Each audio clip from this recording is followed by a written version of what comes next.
বন্ধুরা এইভাবে পটল আর আলুকে কেটে নিয়ে একটু নুন হলুদ দিয়ে তারপরে একটা মশলা বানিয়ে নেবেন। মশলাটার মধ্যে আদা রসুন দিয়ে এখানে একটুখানি আমরা দিয়ে দিলাম মশলাটা মিক্স করে দিয়ে তারপরে দেখুন এইটা এরকম মাখা মাখা মাখা মাখা হয়ে গেল। হয়ে যাওয়ার পর ভালো করে ফোটাবেন। ফোটানোর পরে দেখবেন একটা কালার চেঞ্জ হয়ে গেছে। তারপরে জল একটুখানি দিয়ে দেবেন, 1 বাটির মতো জল দিয়ে দেবেন। দিয়ে দেখুন যে এখনই মানে জিনিসটা দেখতে একটু আলাদা হয়ে গেছে, মানে 50% মতো ওটা সেদ্ধ হয়ে গেছে। এবার ওটাকে আলাদা করে নামিয়ে দেবেন।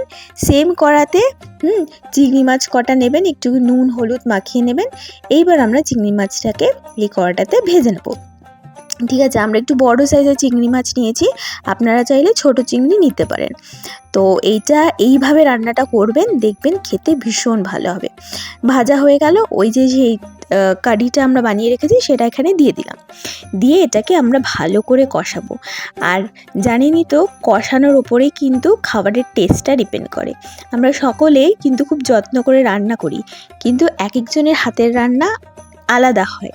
সেটা পুরোটাই হচ্ছে হাতে কিভাবে মানে কষাচ্ছেন জিনিসটা, কি কি ইনগ্রেডিয়েন্টস দিচ্ছে, কিভাবে বানাচ্ছে।